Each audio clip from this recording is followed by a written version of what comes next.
Today our mini lesson is going to cover two things. The first thing is our intentional learning, and that is how the social exchange theory underscores all of Dillman's tailored design method. The second thing is going to be how terrible an artist I actually am. Okay, so let's talk about the intentional learning part first, and the terrible artist will come out for the world to see. The social exchange theory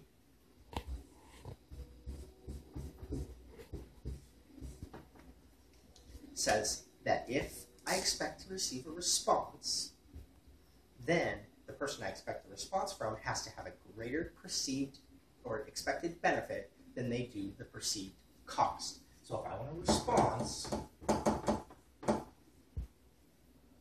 my benefit must be greater than my cost. In a nutshell, that's what the social response theory says. Dillman talks about the tailored design method different ways to increase the benefit so I have a better chance, to decrease the cost so I have a better chance, and also he deals with the expectation of the benefits and establishment of trust. And what we're going to do is we're going to look at each of those three legs and how they support the social exchange theory. And so the first leg is the gains we expect to receive. And we're going to use gains instead of benefits because we're going to use it as an acronym. We want to increase gains. G-A-I-N-S.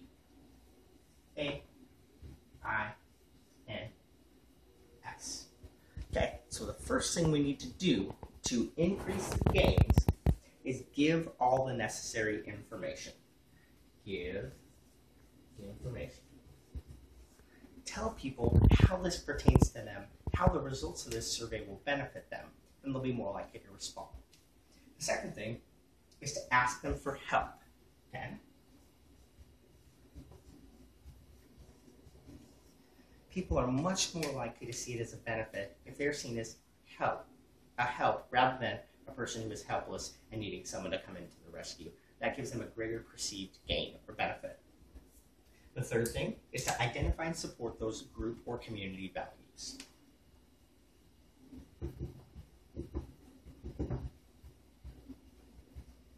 When people believe that you support the values they support, then they see benefit in doing your survey and providing you with data that will allow them to reap the benefits, and those benefits will support their common values.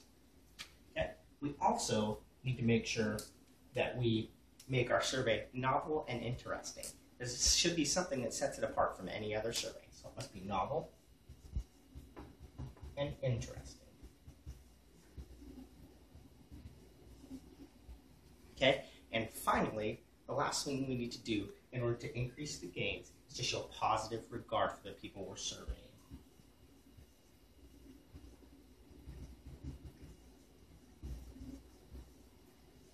We need to speak to them as colleagues, as supporters, as people who are on the level with us, rather than speaking down and using subordinating language, which we'll talk about in the costs here in just a minute. The second leg to our table is costs. We want to decrease the costs. Okay, and that cost acronym, each letter is also going to stand for something different, a way that we can decrease the perceived costs so we have a better chance of the benefits being greater than the costs. Okay, the first thing we need to do to decrease the cost is to make it convenient.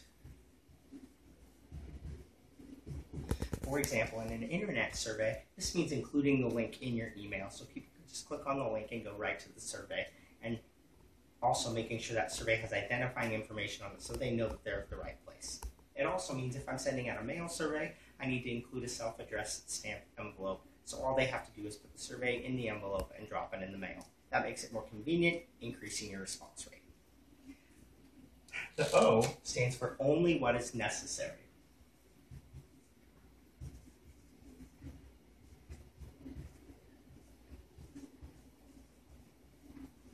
And by only what is necessary, what I mean is we need to only ask for personal or sensitive information that is absolutely necessary to our study.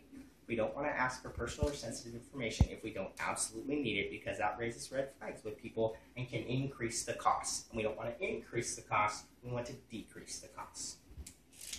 The next thing is we need to avoid subordinating language.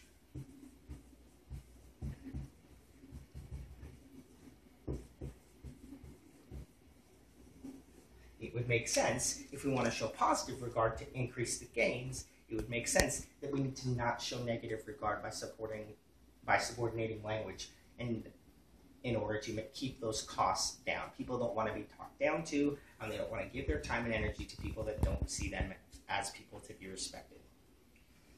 Okay, and the T, we have take or relate to tasks that have previously been done.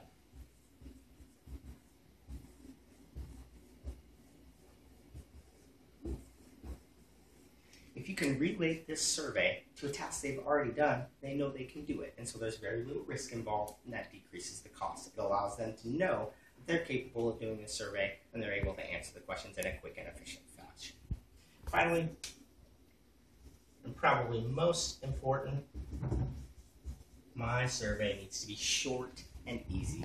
No extra questions, no things that you don't absolutely need to know about. Simply short and easy. Allow them to take as little time as possible to decrease those costs. Okay, so now that we've talked about increasing our gains and decreasing our costs, let's talk about how we can increase that trust.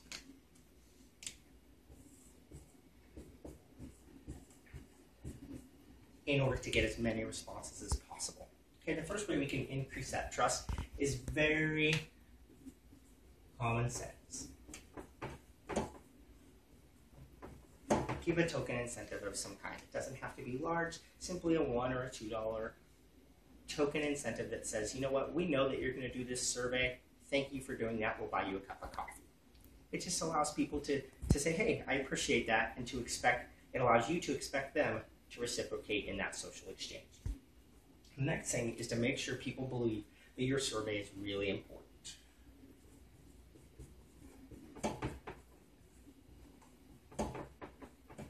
Important in two aspects. First, important in the aspect that it's very important information for them to get and it will impact them greatly. Second, it's important in a time sense, that there are only limited opportunities to respond if they need to do so in a timely fashion in order for their results to be counted.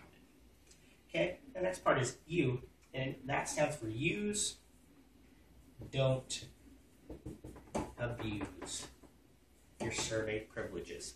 Okay, great examples of abuse are given in things like phishing and just email scams and different things that go along those rounds. And surveys are used to do that all the time. And Dillman cites a great example of a gubernatorial election where that survey was used to compare certain signatures to checks and affidavits, and that was not something that they said that they were going to do on the survey, and really decreased trust involved in the survey industry for a very long period of time, and there are still some remnants of that. Okay, so the next thing, S, is sponsorship. All the research shows that government-sponsored surveys receive the highest response rates of any kind of surveys out there. If you can get sponsored by a legitimate agency, that helps increase your response rate because it builds trust. People can identify with that agency, and they expect you to use their information in an appropriate fashion. The last one, T, is take security. And confidentiality.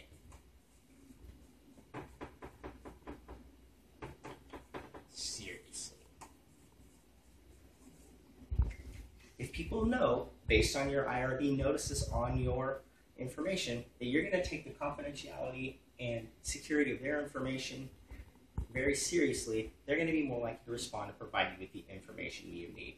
So, as you can see, our intentional learning is we talked about the social exchange theory and how it's the basis for all of Dillman's tailored design method. The goal is to use any way possible to increase the gains, decrease the costs, and increase trust in order to increase our response rate. Because when we have greater benefits and lower costs, we're more likely to get a high response rate, and that decreases all of our different errors that we can have in our survey research. Finally, our unintentional learning is, I am a terrible artist, but this is about as good as it gets. Thank you.